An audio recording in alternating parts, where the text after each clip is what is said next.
শিলচরে পড়ল বাংলাদেশের অন্তর্বর্তী সরকারের প্রধান ডক্টর ইউনূস এবং ভারতের বিদেশমন্ত্রী ডক্টর এস জয়শঙ্করের কুশপুতুল।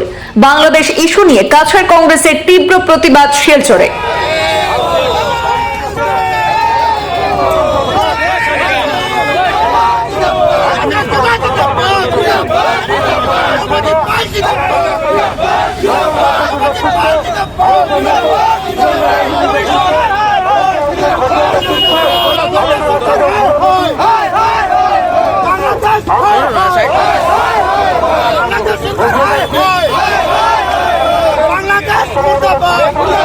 বিগত বেশ কয়েকদিন থেকে বাংলাদেশে চলে আসা বিভিন্ন অবাঞ্ছিত ঘটনা প্রবাহের প্রতিবাদে সরব হয়ে উঠেছে কাছাড় কংগ্রেস।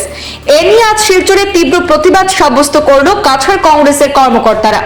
কংগ্রেস ভবন থেকে আজ প্রতিবাদী মিছিল ক্ষুদিরাম মূর্তির সম্মুখে গিয়ে বাংলাদেশের অন্তর্বর্তী সরকারের প্রধান ডক্টর ইউনূস এবং ভারতের বিদেশমন্ত্রী ডক্টর এস জয়শঙ্করের কুশপুতুল দাহ করেন এবং বিভিন্ন স্লোগানে মুখরিত করে তোলেন কংগ্রেস কর্মকর্তারা। আজকের এই প্রতিবাদ কর্মসূচিতে শিলচর জেলা কংগ্রেস, মহিলা কংগ্রেস, যুব কংগ্রেস এবং এনএসইউ এর কর্মকর্তারাও অংশগ্রহণ করেছেন।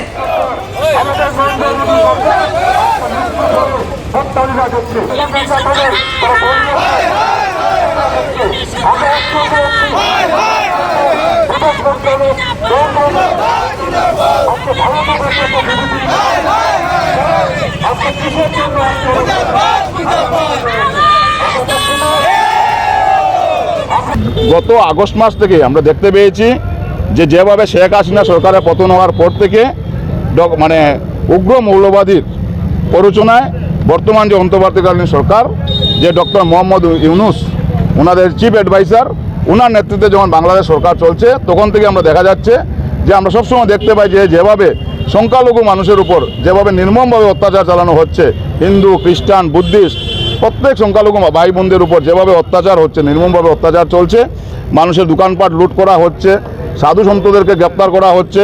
আজকে চিন্ময় দাস ব্রহ্মচারী উনি যখন এই সনাতন ধর্ম নিয়ে উনি যখন প্রচার চালিয়েছিলেন, উনি যখন সনাতন ধর্মের দাবি দাবা নিয়ে আন্দোলন করেছিলেন, ওনাকে গ্রেপ্তার করা হয়েছে। তারপরে ওনার দুজন সেবক যারা গিয়েছিল ওনাকে প্রসাদ দেওয়ার জন্য, ওনাদেরকেও গ্রেপ্তার করা হয়েছে।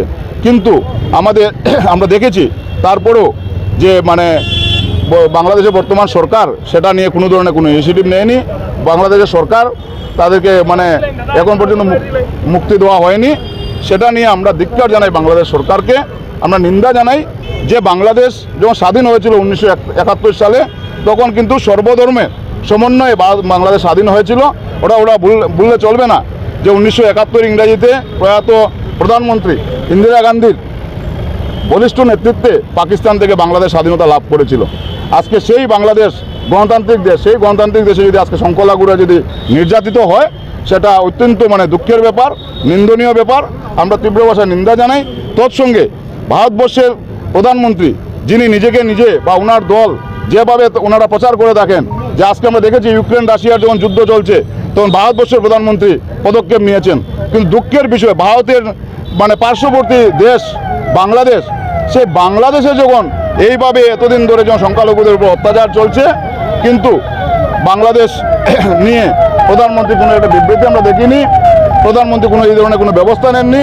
বিদেশমন্ত্রী ডক্টর জয়শঙ্কর সেটাকে নিয়ে যে বিদেশে কূটনীতির চাল, সেই চালও উনি ব্যর্থ। আজকের দিন পর্যন্ত বাংলাদেশে এত ঘটনা চলার পরও আমাদের দেশের প্রধানমন্ত্রী, আমাদের দেশের বিদেশমন্ত্রী কেন এত নরম মনোভাব নিয়েছেন? ওনাদের কেন কোনো ওনাদের শক্তিশালী কোনো পদক্ষেপ নেই কেন? আমরা সেটা নিয়ে ওনাদেরকেও নিন্দা জানাই। এবং আজকে বিজেপির দল যারা মুখে সবসময় বলে থাকে যে ওনারা হিন্দুদের সুরক্ষিত মানে দিচ্ছে, হিন্দুদের ওনারা দল, আজকে কেন বিজেপি দলের কোনো ধরনের অফিসিয়াল স্টেটমেন্ট আজকের দিন পর্যন্ত নেই? কেন বিজেপি দল সেটা নিয়ে কোনো ধরনের নিন্দা জানায়নি?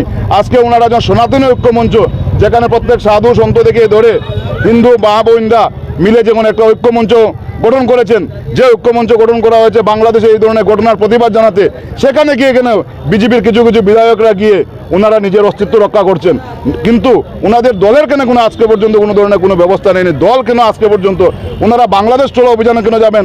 ওনারা প্রধানমন্ত্রী আবাস মানে ঘেরাও করুক, ওনাদের প্রধানমন্ত্রী, ওনাদের মুখ্যমন্ত্রী কেন আজকে ওনাদের প্রধানমন্ত্রীকে কেন প্রশ্ন করে না? কেন প্রধানমন্ত্রীকে প্রেসার করে না ওনাদের দল যে আজকে আপনারা বাংলাদেশ নিয়ে ব্যবস্থা নিন, বাংলাদেশ নিয়ে অতি সত্বর ব্যবস্থা নেওয়া হোক, বাংলাদেশে যেন সংখ্যালঘুরা যেন সুরক্ষিত থাকে সেই ব্যবস্থাটুকু করা হোক।